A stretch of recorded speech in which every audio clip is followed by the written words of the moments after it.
IT advance 2023 में जो probability का क्वेश्चन आया, ये इस वजह से अच्छा है क्योंकि इसकी लैंग्वेज जो है उन्होंने कई बार यूज़ की, जेई मेन ने कई बार यूज़ कर लिया उसको, इस लैंग्वेज को। खुद आईटी एडवांस के ऊपर कई बार क्वेश्चन बना चुका है, तो इसलिए इस टाइप का क्वेश्चन हमें जरूर ट्राई करना चाहिए। और पर्टिकुलर टाइप है, काफ़ी क्वेश्चन इसके पूछे जाते रहे इससे पहले, पीवाईक्यूज।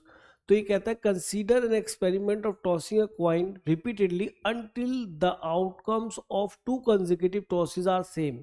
यानी कि वो कॉइन को तब तक उछालता रहता है जब तक दोनों जो आउटकम है आपके सेम ना आ जाए। या तो दोनों हेड आ जाए तब वो अपना एक्सपेरिमेंट रोक देगा, या दोनों टेल आ जाए तब वो अपना एक्सपेरिमेंट रोक देगा। लाइक दैट, जैसे मैंने कहा भाई मैंने कॉइन उछाला, हेड आया, आप नहीं रुकेंगे, फिर हेड आया, आप रुक गए। Kind of one experiment is completed. अगर मान लीजिए हेड आया, हेड के बाद टेल आ गया, आप नहीं रुकेंगे, फिर कॉइन को उछालेंगे। यानी कि अनटिल, जब तक उछालते रहेंगे, जब तक दो कंसेक्यूटिव आपके सेम नहीं आए, तो दोनों हेड सेम ना आ जाए, दोनों टेल सेम ना आ जाए। इस तरीके से मान लीजिए मेरे यहाँ टेल आ गया, तो मुझे अब यहाँ रुकना है, यहाँ मुझे अपने एक्सपेरिमेंट को स्टॉप करना पड़ेगा। मान लीजिए हम टेल से स्टार्ट करूँ, टेल आया, फिर टेल आ जाए, तो बस आपका एक्सपेरिमेंट कंप्लीट हो गया।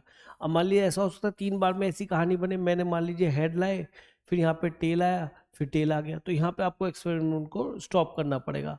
अब ऐसा हो सकता है 4 बार में कहानी बने, आपने हेड लिया, फिर टेल आया, तो अभी फिर उछालना पड़ेगा। फिर आपका फिर हेड आ गया, टेल नहीं आया, फिर आपको उछालना पड़ेगा।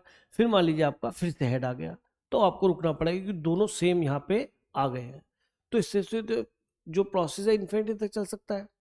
तो अब यहाँ पे हमें वो केसेस काउंट करने हैं। अब आगे देखते हैं, if the probability of random toss resulting head. अच्छा लो, यहाँ पे आपका जो हेड की प्रोबेबिलिटी है वो 1/3 है, तो भी ऐसे कि टेल की प्रोबेबिलिटी कितनी बन जाएगी, 2/3। ये बायस क्वाइन हो गया, फेयर क्वाइन नहीं है, क्योंकि नहीं तो हेड और टेल की प्रोबेबिलिटी क्या होती है, 1/2 1/2 होती है। तो ठीक है, उसने दे दिया, हमें इससे कोई प्रॉब्लम नहीं। आगे देखते हैं, then the probability that the experiment stops with heads is. तो चलो, कुछ ज्यादा नहीं पूछा, बस उसने कह दिया कि भाई ये वाले केसेस नहीं काउंट करो, तुम केवल ये वाले केस काउंट करो जिसके अंदर वो दोनों हेड पे स्टॉप करता है। तो ठीक है, हम बनाते हैं केसेस, बनाते हैं इसके अंदर, और उनकी प्रोबेबिलिटीज ये दिख ही रहा है कि ट्रायल, एक ट्रायल के बाद जब दूसरा ट्रायल करेंगे तो वो पीछे वाले ट्रायल से हमेशा क्या होगा, इंडिपेंडेंट होगा, तो प्रोबेबिलिटी पे कोई इंपैक्ट नहीं आएगा। जितने ट्रायल करते चले जाएंगे उतनी प्रोबेबिलिटीज को हम मल्टीप्लाई करते चले जाएंगे। तो हमने पहला केस बनाया कि अगर आप हेड से स्टार्ट करें, है ना, केस 1, जब हम यहाँ पे हेड से स्टार्ट करते हैं तो प्रोबेबिलिटी ये भी हेड आ जाए, ये भी हेड आ जाए, उससे कहा ना स्टॉप्स विद हेड, तो 2 बार उछाले और हमारे 2 हेड आ जाए तो ठीक है, स्टॉप कर दिया। अब मान लीजिए हमने हेड से ही लेके चल रहे हैं, जिसमें वो है, वो वाले केस बना के दिखा रहा हूँ जिसमें केवल हेड से स्टार्ट करते हैं। तो हेड लिया, तो अगर यहाँ पे मैंने फिर से हेड ले लिया तो ये तो पहला ही केस बन जाएगा, तो ऑलरेडी हम ले चुके हैं, तो क्या लेना पड़ेगा अब, क्या और क्या हो सकता है कि सर टेल आ जाए। अब टेल के बाद टेल नहीं ला सकते क्योंकि हम तो केसेस कौन से काउंट करने जिनके अंदर लास्ट में दोनों हेड आएंगे, तो यहाँ पे हमें हेड लेना पड़ेगा। अब फिर हमें हेड लेना पड़ेगा क्योंकि इस तरह से आप 4 बार उछालने पर दोबारा से 2 बार हेड आ जाए कंसेक्यूटिव। अब अगर मैं केस 2 की तरफ चाहूँ तो यहाँ पे मैं देखता हूँ कि मेरा टेल आया, तो आगे मुझे क्या चाहिए कि सर आपको तो दोनों हेड लाने, हेड पे रुकना है, तो हेड यहाँ पे फिर आए और उसके बाद भी हेड यहाँ आए। यानी आपने देखा यहाँ पे 2 ट्रायल में आपके दोनों कंसेक्यूटिव हेड आ गए, यहाँ पे 3 ट्रायल में जो कि हेड से स्टार्ट हुआ और ये टेल से स्टार्ट हुआ, ये भी हेड से स्टार्ट हुआ। अब मुझे फिर हेड वाला लिखना है। पहले यहाँ पे देखो, यहाँ पे कितने केस बने, 4 बार आपको उछालना पड़ा, केस तो एक ही है।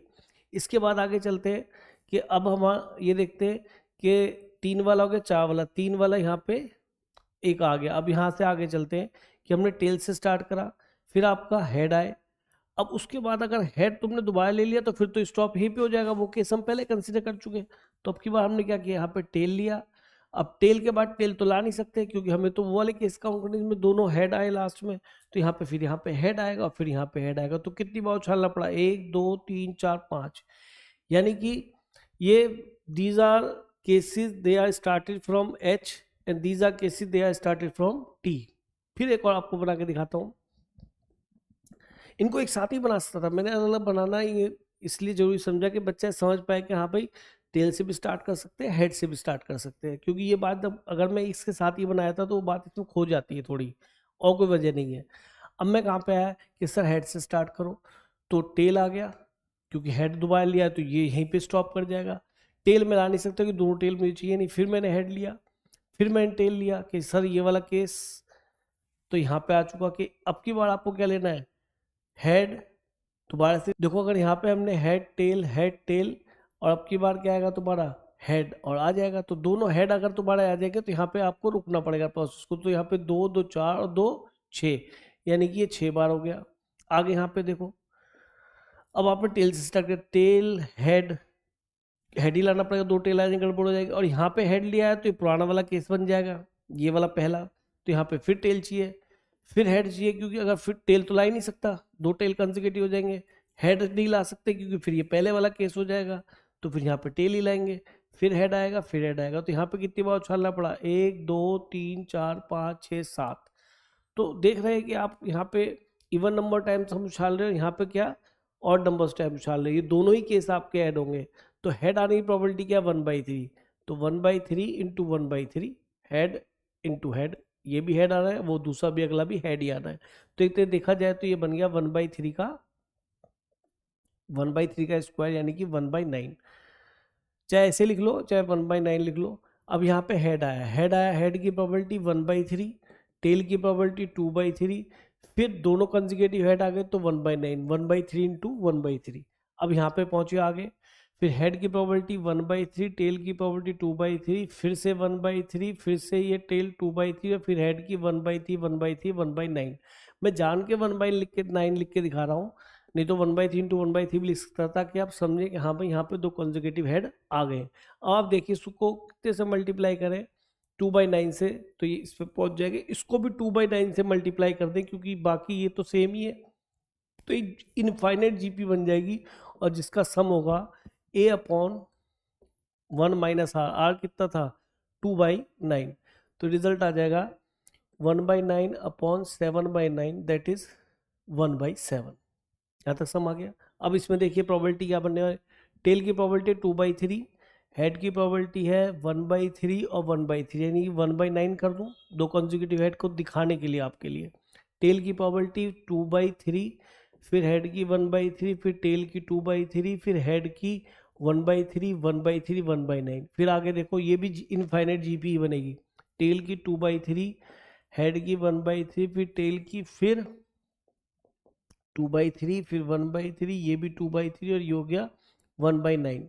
तो आप देखिए यहाँ पे कितने से मल्टीप्लाई करना पड़ रहा है, 2/3 1/3 से, तो ये जीपी है। यहाँ पे भी आप देखिए इतना ही सेम है, 2/3 1/3 से मल्टीप्लाई करना, इतना तो पूरा सेम ही आ रहा है। तो जीपी ये भी बनी, इसका फर्स्ट टर्म इनफाइनाइट तक जाएगा। फर्स्ट टर्म कितना बनेगा, 2/3 into 1/9 upon a/1 minus r, r इसका भी कितना है 2/9। तो आप नोटिस करो कि ये और ये तो सेम है, तो ये 2/3 टाइम्स हो जाएगा इसका, 2/3 टाइम्स ऑफ 1/7। तो ये 1 और ये 2/3, 1 और 2/3 हो जाएगा 5/3। तो 5/3 इंटू 1/7, यानी हो जाएगा 5/21। इन दोनों को मैंने ऐड कर दिया, तो 5/21 यहाँ पे आपका आंसर आ जाता है। तो बहुत ही बढ़िया क्वेश्चन है। इसके अंदर 2 इनफाइनाइट जीपी तैयार हो रही है, दोनों केसेस को आपने ऐड करना है। और कंजुगेटिव वाला काफ़ी क्वेश्चंस आता है कि जिसके अंदर इनफाइनाइट ट्रायल्स बनते हैं।